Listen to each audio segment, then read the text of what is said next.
আসসালামু আলাইকুম। Good morning. কেমন আছেন সবাই? দিনটি ছিল মঙ্গলবার ২৬শে আগস্ট ২০২৫। একদম ভোরবেলায় আমি জানালার পর্দা সরিয়ে দিলাম আর জানালার গ্লাসটা খুলে রেখেই ঘুমিয়েছিলাম যেহেতু অনেক গরম। আর ঘুম থেকে উঠে আমি পানি খেয়ে নিচ্ছি যেটা সবারই খাওয়া উচিত। তারপরে তো বারান্দায় চলে এসেছি। আপনারা কি বুঝতে পারছেন কয়টা বাজে? অনেক সকালবেলা। আমি আজকে অনেক ভোরবেলায় উঠেছি। আমি চাচ্ছি ৫টা ৫:৩০টায় উঠি নামাজ কালাম পড়ার পরে যাতে আর না ঘুমাই এটা আমি চিন্তা করছি। তো আজকে আলহামদুলিল্লাহ আমি ঘুমাইনি। তো বারান্দায় রাতের যে জামা কাপড়গুলো মেলা ছিল সেগুলো তুলতে গেলাম, দেখলাম ঠান্ডা ঠান্ডা। রোদ বের হয় নাই তো তখনও। তো ভাবলাম ঠিক আছে কিছু সময় থাকুক, হালকা একটু রোদ খাক তারপরে তুলবো। তো ভাবলাম সেই সুযোগে একটু গাছে পানি দিয়ে দিই।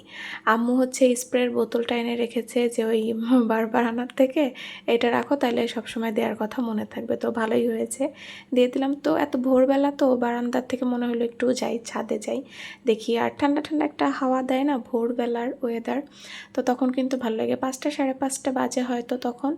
তো এই জন্য না ৫টা না ৫:৩০ ৬টা বাজবে হয়তো বা। তো আমি তো ছাদে চলে গিয়েছিলাম। মাশাআল্লাহ বৃষ্টি হয়নি কিন্তু কুয়াশা পড়েছে, মানে আমি নিজেই অবাক হয়ে গেছি। ফুলের গায়ে হচ্ছে এরকম পানি দেখে আমি ভাবছি বৃষ্টি পড়ছে, কিন্তু অন্য কোথাও আমি ভেজা দেখলাম না। আবার রাতে যে বৃষ্টি হয়েছে সেটা অবশ্য আমি টেরও পাইনি। আপনারা যদি তারিখটা দিনটা তো বলে দিয়েছে, ওই দিন রাতে কি বৃষ্টি হয়েছিল যদি মনে থাকে একটু বলবেন। তো যাই হোক, যে কয়েকটা ফুল ওই সময় ফুটেছিল সে কয়েকটার একটু ক্লিপ নিলাম আর জাস্ট চারপাশের একটু ছোট্ট ছোট্ট করে আমি ক্লিপ নিয়ে নিচে চলে আসলাম।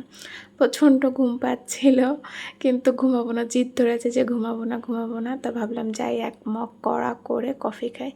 কফি খাওয়ার পর যেটা আমি করছি বই পড়ছি। দেখছেন কত কত কত দিন পর বই পড়তেছি। এই বইটা সেই রোজার ঈদের পর থেকে আমি ধরেছিলাম। মানে রোজার ঈদের থেকে তো রোজার থেকে আমার তো এক একটা করে ঝামেলা গেছে, আমি না করে উঠতে পারিনি।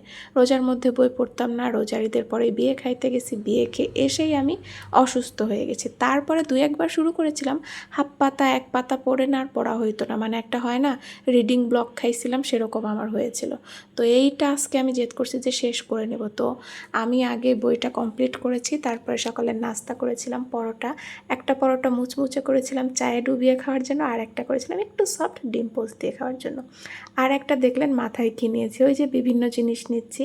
এটা অবশ্য আমি আগেও নিতাম, ভাবলাম এটাও দেখি কাজে দেয় কতটা। এটা তো আগে কাজে দিত, জানি না এখন দেবে কিনা। পেঁয়াজ বাটা আর হচ্ছে মসুরের ডাল। মসুরের ডাল আমি সারা রাত ভিজিয়ে রেখেছিলাম, তারপরে সেটা অল্প একটু আর ৪-৫টা পেঁয়াজ দিয়ে বেটে সেটা জাস্ট যতটুকুন পেরেছি রসটা মাথায় দেওয়ার চেষ্টা করেছি। আলাদা করে রস বের করিনি, জাস্ট ওই দেওয়ার সময় আমি করেছি। তারপরে আমাদের গলির রাস্তাটার কাজ হচ্ছে, মেন রোডের কাজ হচ্ছে না, কিন্তু গলির রাস্তাটা আলহামদুলিল্লাহ হয়ে গিয়েছে। তো সেটারই কাজ হচ্ছিলো, তো আমি একটু ছোট্ট ক্লিপ নিলাম। তারপরে আমি খেতে গিয়েছি। দেখেন আজকে হলুদ আর সাদা মিশিয়ে খাচ্ছি। সকালে খিচুড়ি হয়েছিল, আমি খাইনি, তো সেটা নিয়ে নিয়েছি একটু। ভাতও নিয়েছি সাথে, কারণ কচুমুখী দিয়ে আর ধুন্দল বা পুল্লা বলি আমরা, সেটা দিয়ে ইলিশ মাছ রান্না হয়েছে। তো আমি খেয়ে নিলাম। আর এই দেখেন একদম রৌদ্রোজ্জ্বল দিন, এটা দুপুরে খাওয়া দাওয়ার পরে। তারপরে আমি একটু রেস্ট নিয়ে, মানে আজকে তেমন কোনো কাজ ছিল না সারাদিন। আর ভোরবেলা ঘুম থেকে উঠলে না অনেক সময় থাকে হাতে। তারপরে হচ্ছে আমি রেডি হয়ে গেলাম যে পড়ায় আসি যাই। তো রেডি হয়ে একটু ছোট্টখাট্টো ক্লিপ তো নিতেই হয় না, এটাও একটা কাজ হয়ে গেছে যে না এটাও একটা কাজের মধ্যে পড়ে, তাই না? অনেকে বলে যে এটা আবার কাজ।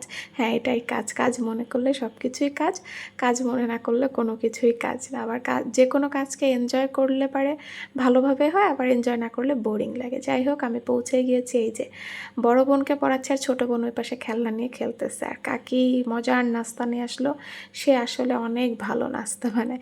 যাই হোক, এই ছিল আজকের আমার ভিডিও। কেমন লাগলো জানাবেন। আল্লাহ হাফেজ।